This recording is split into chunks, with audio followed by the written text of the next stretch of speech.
Welcome to the Explainer. Okay, so if you've ever felt your blood pressure just absolutely skyrocket during a tense meeting, or, found yourself wide awake at 2 a.m. replaying some colleague's passive-aggressive email, well, this Explainer is built exactly for you. Now, obviously, Marcus Aurelius never had to deal with a reply-all email chain, thankfully for him, but his ancient battle-tested framework, it's literally exactly what you need today. We're going to transform those daily office frustrations into unbreakable composure. Let's forget the corporate buzzwords for a bit, all right? We are going to learn how to adopt the mindset of the Stoic executive. So, quick question. Do you actually think anger is a sign of strength? Because in the modern corporate world, we kind of treat it like it is, right? It's this illusion of the aggressive executive. The idea that raising your voice or snapping back or refusing to be pushed around is what makes you powerful. But Stoic philosophy completely flips this on its head. Flying into a rage, that doesn't mean you're strong.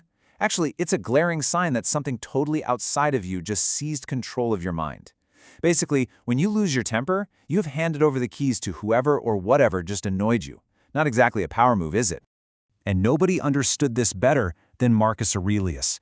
Think of him as the ultimate CEO of the Roman Empire. He got that the steadier, gentler response is actually the hardest one to pull off, and because of that, it's infinitely stronger. He wrote that true strength looks less like fury and way more like calm, unbreakable composure. Just think about that. The person who can stay completely level when provoked, that's the person nothing can move. Imagine walking into your next high-stakes boardroom negotiation with that level of unshakable presence. All right, so here's our roadmap for today. 1. Redefining strength. 2. Morning armor. 3. The toolkit. 4. The battlefield framework. And 5. The 3-day challenge. Let's dive right into Section 1, redefining strength and the illusion of anger. Before we go any further, we really need to nail down what this Stoic composure actually looks like. Let me be clear. It absolutely does not mean swallowing your feelings, and it definitely doesn't mean letting people walk all over you. No way. To redefine strength, we have to master what the Stoics called your ruling faculty. Think of this as the reasoning part of your mind, your internal executive control center. When someone is being completely rude to you, your ruling faculty is the thing keeping both hands firmly on the steering wheel. Remember what we just talked about. Anger is just the exact moment you let someone else issue your judgments for you. By protecting that ruling faculty, you ensure that you and only you dictate your reactions to the chaos around you. Moving on to Section 2, Morning Armor. This is the premeditation exercise. So how do we actually protect that ruling faculty before the workday even starts? We do it through a premeditation exercise. It's basically like putting on metaphorical armor before you even step foot in the office or, fire up your first video call. Marcus Aurelius literally started his days by rehearsing in advance that he was going to meet ungrateful, arrogant, deceitful, and just plain difficult people. And he didn't do this to psych himself up for war. Quite the opposite, actually. He pre-framed them using 3 core truths. First, they act from ignorance. They honestly think they're right.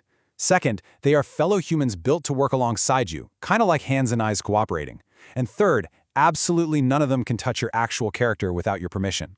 By pre-framing those arrogant coworkers this way, they aren't a surprise anymore. They aren't an insult. They just become, the weather you already dressed for. Okay, Section 3, the Executive Toolkit. Here are 5 remedies for provocation. Now, even with the absolute best morning armor, the heat of the workday is going to test you, that's for sure.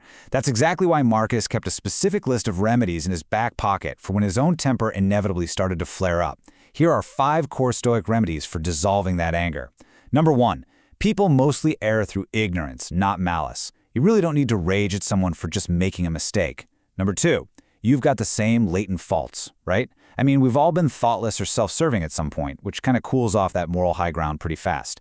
Now, number 3, and listen, this is absolutely crucial. It is your judgment that stings, not their act. Their act is literally over in a single second. The story, that's the story you keep telling yourself about it for hours afterward. Drop the story, and the sting just evaporates. Number 4, anger harms you way more than the original offense did. Their slight cost you what, a moment? Your anger can wreck your entire afternoon and ruin your sleep. You are the one paying the tax. And finally, number 5, the absolute best revenge is simply not to become like them. Just refuse to mirror their ugly behavior. Which brings us to Section 4, the battlefield framework. This is the 4-step method. Let's set the scene for the climax of our daily narrative. You're in a high-stakes, mid-meeting conflict. How do you take all this ancient philosophy and apply it tactically, in real time when the pressure is really on? You use this 4-step method. Step 1. Name the spike. The very instant you feel that heat rising in your chest, silently label it anger. Step 2. Run one remedy. You don't need all 5 from the toolkit, just grab one. Tell yourself, my anger costs me more than their act did, and just hold that thought for a breath. Step 3. Respond from the ruling faculty. You choose your response, calmly. And Step 4. Run the premeditation every single morning to make sure you're loading these remedies before you even need them. But notice the pacing here, okay? Name the spike. Run the remedy, respond. That deliberate slowdown, that is exactly what you need to execute your response effectively.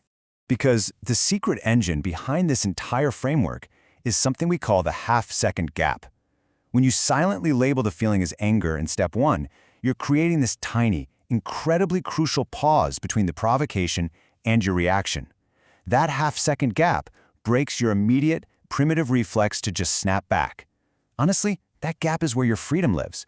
If you can catch it just once and label the anger, you'll find you can suddenly operate from a steady place instead of a furious one.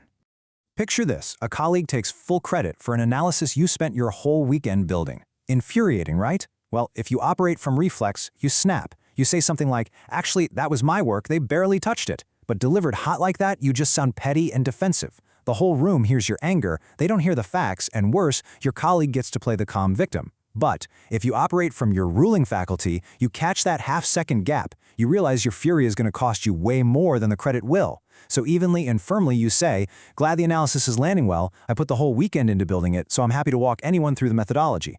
Boom. You've clearly claimed your work, you've made their credit grab totally obvious, and you did the whole shebang without even raising your voice. It's masterful.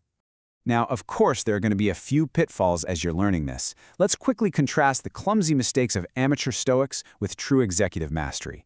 Mistake number 1, suppressing your anger by just gritting your teeth. Nope. The Stoic fix is to dissolve the anger by actually changing your judgment so the anger literally has nothing left to feed on. Mistake 2, confusing composure with being a doormat. Always remember, steadiness is about who is driving. You absolutely can and should address bad behavior firmly. You just do it from a calm place. And mistake 3, reaching for your tools mid-rage when that half-second gap is already long gone. The fix here? Front-loading your day with morning premeditation. Diffusing anger is so much easier when you already saw it coming. And finally, Section 5, the 3-day challenge. Let's put this into practice. Theory is great and all, but execution is literally everything for the Stoic executive. So I'm issuing a direct, actionable challenge to you to start rewiring your stress response, and it starts tomorrow morning. Here are the exact parameters of your 3-day exercise. First, before you start your day, just take 1 quiet minute. Second, name the specific, difficult people you expect to encounter today. Use their actual names. Third, recite your preframes. They act from ignorance, they are fellow humans I have to cooperate with, and they cannot touch my character.